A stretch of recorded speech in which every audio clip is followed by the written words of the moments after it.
Well, Anna, I'm a huge fan. I'm so excited to be Thank here. you. Let's put a timestamp on where we are in filming today. What are you guys filming today, and how far are you into the filming process for After We Collided? We are 3 weeks and 3 days. Is today Tuesday or Wednesday? Wednesday. So 3 days. Yeah, I'm like, I don't even know the day of the week. It's crazy. We only have like 2.5 weeks left. Yeah. We filmed a lot of stuff. In the beginning, the first week was all just heavy, like hardened emotional things, nightmares, all these like assault scene, just heavy. Wow. The first week we were all like, we're so dead on our feet. What's wrong with them? We're like, oh, we filmed all the heavy stuff. Yeah. And then now we're to the like chill part and then the sexy parts. Yeah. So we're in the best part right now. Awesome. Okay, so there's tons of fandom and fan accounts out there. My favorite one are two girls, Karen and Ellen Hessenators on Yes, Instagram. yeah. I love those girls, and they were wondering, since you co-wrote the script this time around for After We Collided, how was the process in transitioning from the first movie? Whereas, of course, you wrote the novel and the story, but Yeah. not necessarily the screenplay. But now you're a co-writer. So talk about that transitioning process for this film. It was a little difficult, I'm not going to lie, because a lot of the stuff that we set up in the first film just changed the course of a lot of characters that Right. during the process we knew and we were aware of, but we just we couldn't do anything about it. Right. And so we spent a lot of time kind of trying to undo some of the things or figure out a way to make them make sense. Mm-hmm. And sometimes it's hard for me because I have like the fans in my ear, and that's who I need to like protect and like preserve what they love. But then there are times where I have to make a choice that I know they're not going to like, but they will when they see the film. They're going to love it. But if I tweeted, hey, I just changed it, like they would totally freak out. But when they see the product, they're going to be so happy, especially the transition.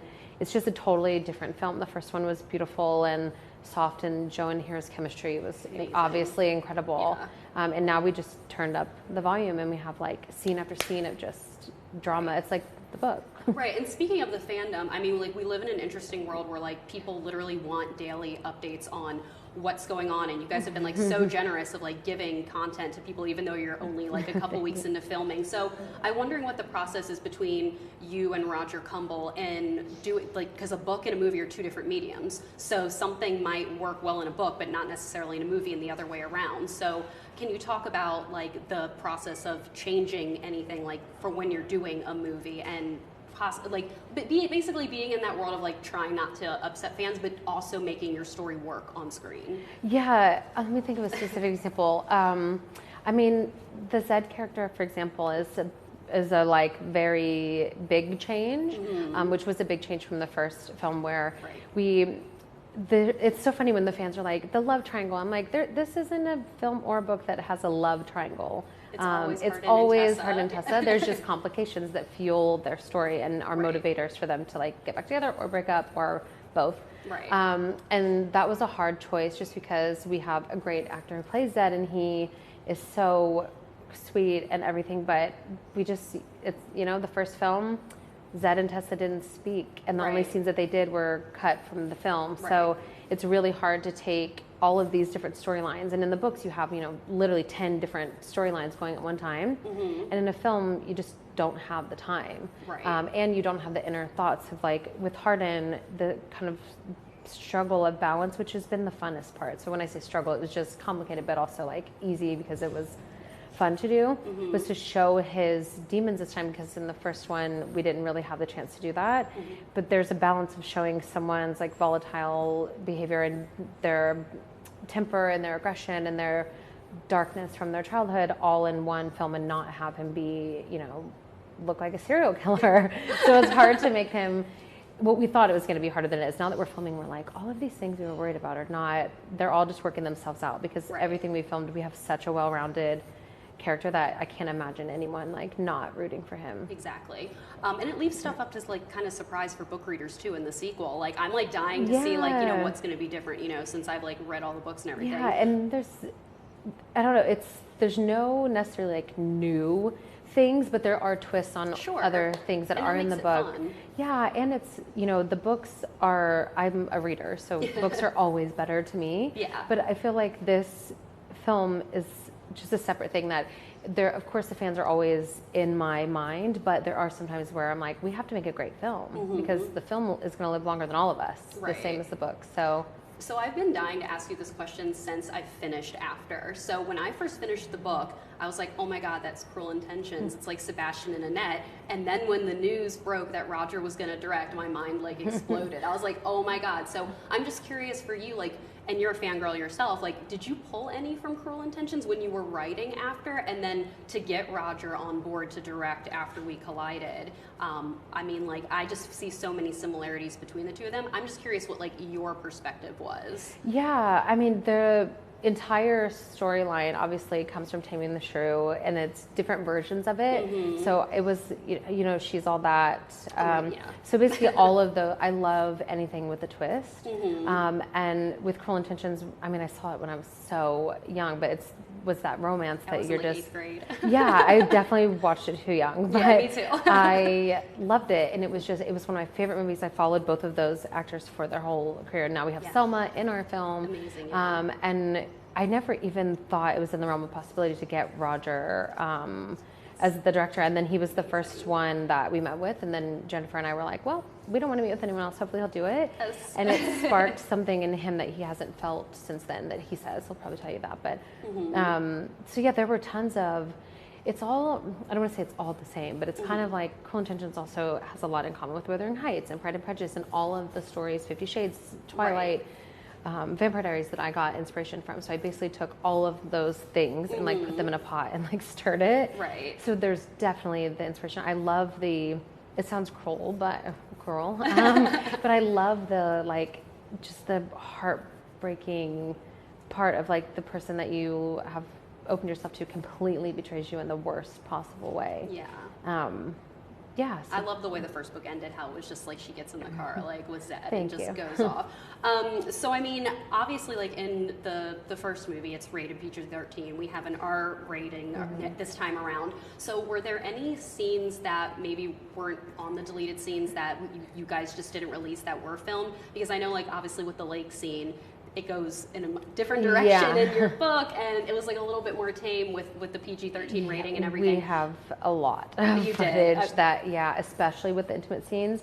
So did you film like, I guess, sexy or like R-rated stuff? Yeah. And then just cut some of it? Yeah, it was one of those things where, for me, I didn't understand the kind of studio system, and I didn't know about the PG-13 rating. Yeah. I just assumed, like, everybody, it's an R movie. Right. And then we were a couple weeks in, and the distributor came, and we were all kind of like, wait, what? What's going on? So we had filmed R, and we brought it back, which in the end, I'm really, even though I know fans want more sex, and we are giving it to them, but I'm really am proud of the intimate scenes, even if they're not as far as the book. They're so beautifully gorgeous, shot, and the connection is just, it's so sexy without even needing to be explicit. Yeah, because I was about to say, like, I mean, I saw the first movie twice in theaters and, like, have seen it, like, multiple times since, and I adored it, but I was just curious if there was any type of, like, disappointment, because it's your story about, like, not being able to, like, have any scenes, like, or some scenes come to, like, the full fruition like they did in the book. Yeah, and for me, it's more of a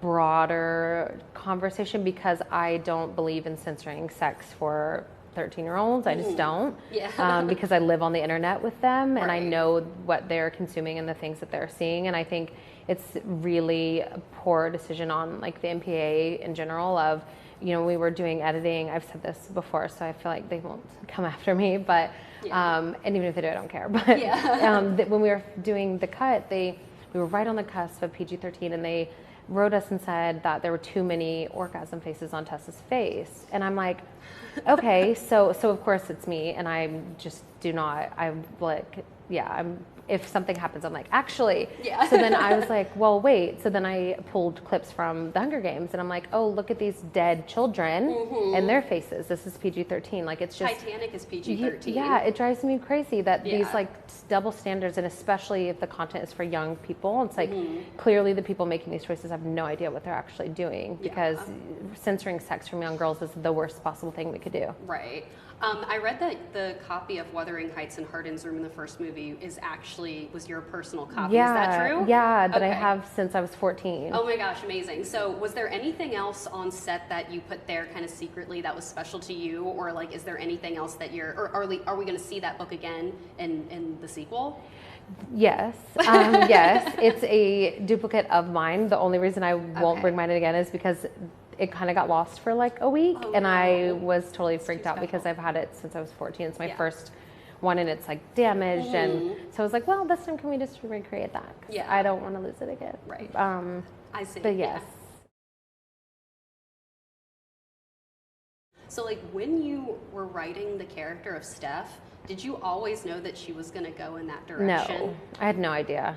Like Okay. when it 'Cause was I was happening, blown away. me too. When it was happening, I was like, wait, what? And then for a second, I had to kind of fact check myself because I'm like, is this going to be completely random? But then when I went back and looked at her interactions with Tessa, they could be totally double-sided. That and like she never said anything to her. Like I'm like I feel like a true friend maybe would have. So Yeah, I know. It's funny when people only watch the film so far and then they start reading and they're like, what did Steph do? I'm like, sorry. Or when people hate Molly, I'm like, Molly is way better than I Steph. actually like, and I think she like the girl, like the actresses are so good in those roles. And I mean, Molly Yeah. like is like a favorite of mine, just based Yeah. on. I mean, because like especially when you get to see her like in the before, like you get to see her Yeah. past and everything, which is super important. Everyone needs to read that because Yes, it's so different. yes, thank you. So and then also with Christian Vance. Is that something like again, this is only going to be for book readers, not for TV. Mm-hmm. Like, is that something that he was always going to be that Him, person I to knew Harden? a little bit, but I didn't know if I was going to actually do it. Okay. Like when I was first had him there, he was more of just a reflection on like what Harden's dad could have been. Mm-hmm. And then the deeper I got into it, and then when I went back, I was like, wait, I said that he has the same color eyes, and I said